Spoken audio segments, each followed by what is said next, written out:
Aujourd'hui, on se retrouve interconnectés comme jamais dans l'histoire. On dénombre actuellement 6,8 milliards d'abonnements à la téléphonie mobile dans le monde, soit près d'un par habitant. Dans ce nouvel espace de communication 2.0 d'une civilisation qui balance entre le capitalisme cognitif à la Google ou à la Facebook et les valeurs libertaires collectives et renouveau des citoyens dans la gestion d'une crise, comment ces nouveaux outils s'intègrent-ils dans un dispositif de communication de crise où les réseaux sociaux construisent des systèmes qui s'améliorent au fur et à mesure que les gens les utilisent? En effet, le web devient une source de crise à part entière. En s'exprimant sur ces plateformes, en temps réel, chacun contribue à l'élaboration d'une opinion. Une opinion de plus en plus complexe à saisir et à orchestrer dans des situations de crise. Les millions de tweets postés lors des attentats de janvier ou de novembre 2015 à Paris témoignent de cette capacité à s'auto-relier comme nous ne l'avions jamais fait jusqu'à présent autour d'une crise par et grâce aux réseaux sociaux. Et en période de crise, comme Thomas Hobbes l'écrivait, avoir des amis, c'est avoir du pouvoir. Le 2.0 impacte la crise autour de 4 grands principes. Le premier est la temporalité.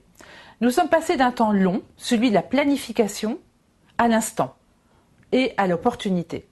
Ce cadre appliqué à l'information s'est peu à peu propagé à nos sociétés dans nos manières de consommer. En deux, la disparition de l'autorité pyramidale. Sur les réseaux sociaux, le principe même veut que l'organisation provienne de la base. N'importe qui peut désormais dire et agir dans le sens qu'il le souhaite et avec qui il veut. Désormais, les entreprises voient que leurs propres marques peuvent même leur échapper au profit des consommateurs. Elles ne maîtrisent plus l'information.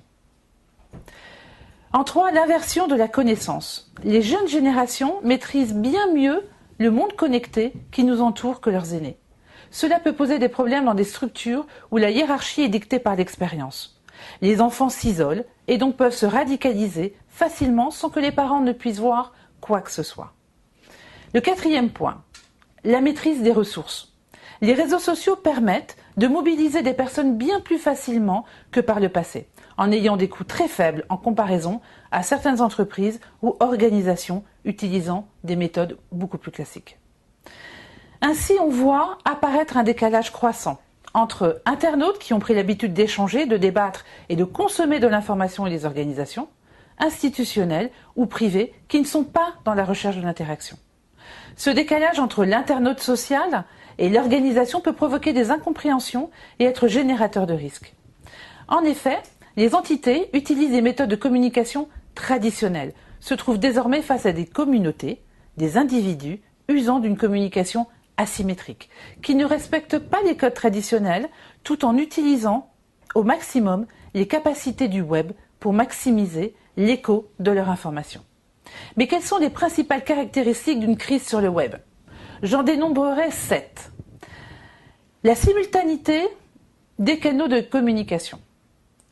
Afin d'impacter le plus possible le paysage médiatique et communautaire, on constate que de multiples moyens de communication sont utilisés de manière complémentaire.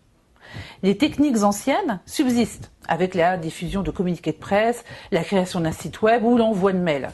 Mais s'y ajoutent de nouveaux médias communautaires bien plus viraux. Les 3 principaux réseaux aujourd'hui en cas de crise sont Twitter, un média viral par excellence via les fonctionnalités d'abonnement et de retweet.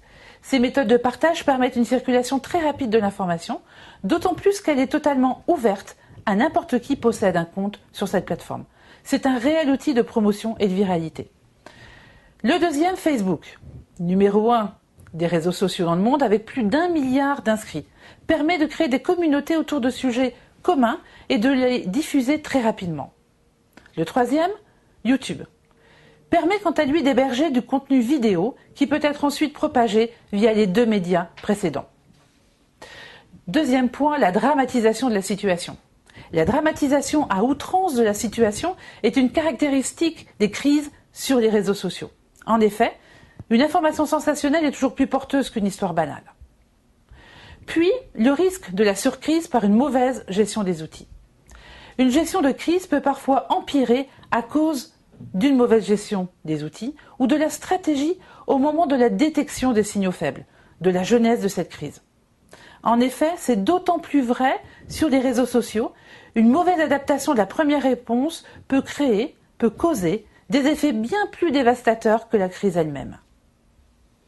Enquête la rapidité de mobilisation.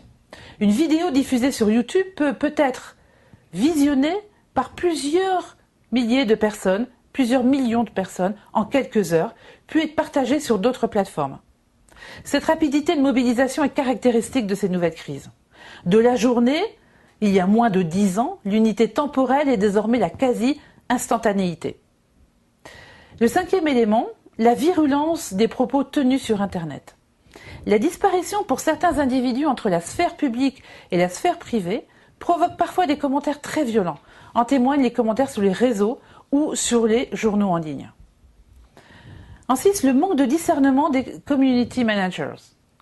La gestion de crise sur les réseaux sociaux met en avant le rôle central des community managers. Trop souvent recrutés sur leurs compétences techniques, ils n'ont pas toujours la connaissance globale des événements de la stratégie de communication ou tout simplement de l'organisation qu'elle représente. L'appétit des médias traditionnels pour ce qui vient d'Internet. De plus en plus marqué, on constate une attraction constante des médias traditionnels pour les réseaux sociaux. Désormais, toute chaîne souhaitant jouer un rôle dans la médiasphère effectue une veille sur les réseaux sociaux et n'hésite pas à partager des informations glanées sur ces réseaux. Ces crises 2.0 démontrent la capacité d'interaction des réseaux sociaux entre des individus qui ne se connaissent pas à plusieurs milliers de kilomètres les uns des autres, mais dans un objectif commun. Ils sont capables de se rassembler virtuellement dans un laps de temps très court pour pouvoir provoquer parfois des conséquences très concrètes. Des événements locaux peuvent avoir une visibilité mondiale en quelques heures, grâce à une mobilisation spontanée et non structurée, donc sans réel contrôle.